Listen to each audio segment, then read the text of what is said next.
Hello and welcome. We begin with the latest updates from the Democratic Republic of Congo, where the situation in the mineral-rich east is worsening with each passing day. In the latest, the DR Congo has asked Chad for military support to aid its fight against the Rwanda-backed M23 rebels in the east.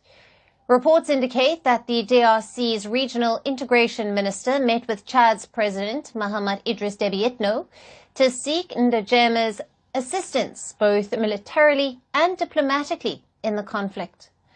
However, the actual details about the discussions have not been disclosed by either side. Reports suggest that Ndejema is considering to support Kinshasa, but Chad has yet to officially confirm. Now, Kinshasa's latest push to garner support for its cause comes as volleys of gunfire rang out in eastern border town amid clashes between the allied forces supporting the DRC and the Rwanda-backed M23 rebels. The M23 has been moving further south toward the town of Uvira, which shares a lake border with Burundi. Since they seized South Kivu, province's capital of Bukavu, over the weekend, and reportedly entered the Kamanyola town earlier this week. The rebels' advances have caused a major panic among the residents of Uvira, who reportedly described scenes of looting, bodies lying on the streets, and DRC soldiers fleeing on boats across Lake Tanganyika.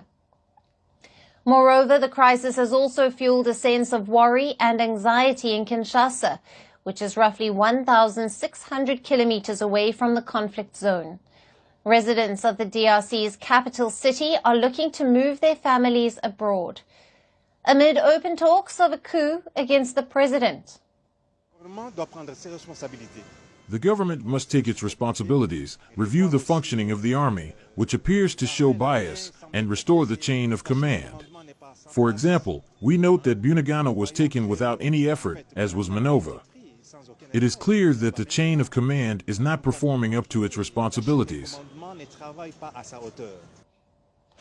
Meanwhile, the M23's unprecedented territorial gains and capture of valuable mining areas have stoked fears of a wider regional war.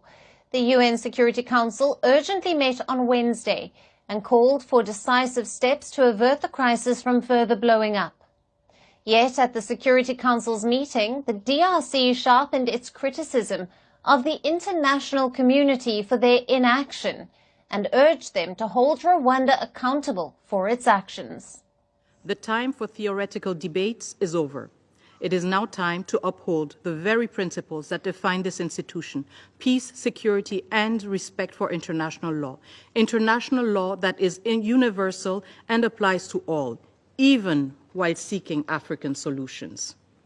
Standing by silently while civilians are killed is not a solution, and certainly not an African one. But rejecting allegations from Kinshasa, Rwanda said it could not take the blame for the problems that the DRC has faced for long. Kigali further said that the claims that mineral resources were fueling this conflict are false and insightful. Rwanda cannot take the blame for the problems that DRC has faced endemically. As President Kagame stated in Addis Ababa, and I quote, "We have our own problems to deal with. Congo is too big for Rwanda to carry on its back," end of quote. Meanwhile, the U.S. Secretary of State, Marco Rubio, has also spoken with his Angolan counterpart and discussed ways to find a peaceful end to the conflict that has killed thousands and displaced millions of people. This was after the African Union designated Angola to be the facilitator for talks between Rwanda and the DRC. The international community has mostly used the same rhetoric since the beginning of the latest offensive, with countries empathetic on dialogue and the rebels' withdrawal, but stopping short of financial and diplomatic pressure on Kigali, as was the case in 2012 when the M23 took Goma before pulling out. Will their approach remain the same this time? Now, to discuss more on this, we have with us Musa Ndunge, an international affairs expert who is joining us live from Johannesburg, South Africa. Great to speak with you. Thank you for being with us on First Post. Thank you so much for having me, Alison, and thank you to the viewers.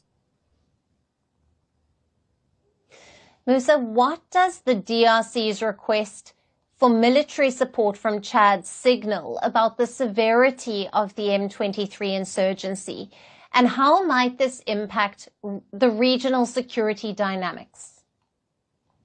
Well, you know, the request from the DRC for Chad's involvement in this conflict signals that the DRC government sees that the way this conflict is going is not in a way that would support their particular interests and really the interests of the people of the DRC. And certainly the addition of Chad in this particular conflict certainly signals a widening regional flare-up in terms of this particular conflict, when one considers the different players that are in this conflict and the varying interests that continue to play out, whether you think of the American interests in terms of the minerals in the DRC, or even the Chinese or the Russian interests. And even from a regional perspective, many people have had things to say for players such as South Africa and Rwanda. But, you know, I see the involvement of Chad as a very strategically important one, given the ranking, particularly of its paramilitary forces, which are ranked around 38th, around 145 countries in the world in terms of the gunpowder rankings. And so they will then provide significant expertise and support to the DRC military in trying to push back the M23 rebels. Right. And with the gunfire erupting in Uvira and growing concerns in Kinshasa, how close is the conflict to escalating into a broader regional crisis? And what role could Angola play following the U.S. diplomatic engagement? Well, certainly, you know, there is fears around the continent, including the international community, of how this particular conflict could flare up into a broader regional conflict.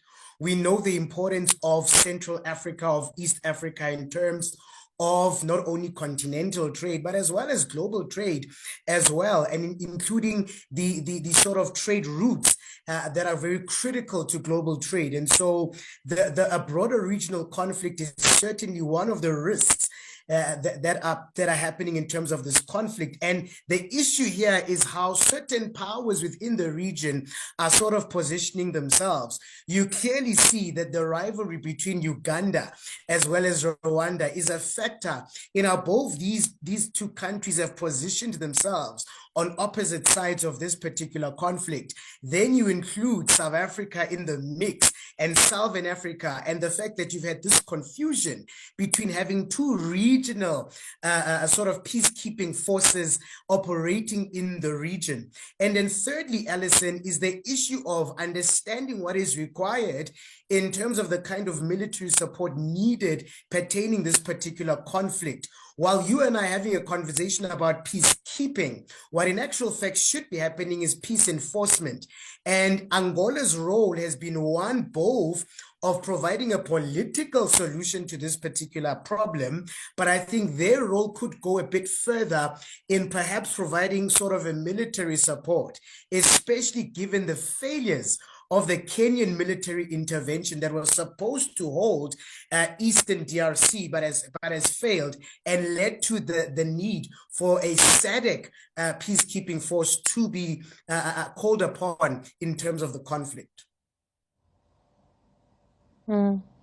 Musa, it's always great to have you on the show. Thank you for being with us and your valued insights and analysis on the latest out of the DRC. Thank you so much. Merci beaucoup. Hi, how are you? Very well, thank you. Thank you for being here. Namaste, Mr. President. Bharat Kelogon, Komeri Namaste. How many people generally follow you in interviews? Typically in a month, we have viewers up to 150 million. That's more than twice the population of France. And in the last 2 years, we had 3 billion viewers. So I say, Laurent, this is your chance to be famous. You're on First Post. One word to describe your equation with Prime Minister Modi. Amitié. And as India and France work together, Are you creating a new era of non-alignment in the technology space? India is a training superpower. 1 million engineers a year, more than all of Europe and the US combined. So we have that partnership.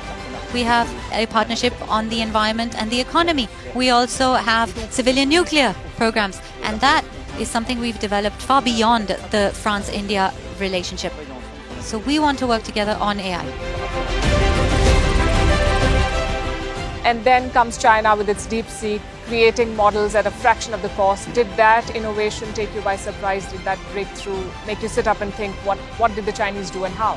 But what did DeepSeek do? They took everything that was already available from the last AI model, and then they recalibrated it. So are you going to ban Chinese AI in France? So we don't have this American approach of banning tech because of where it comes from.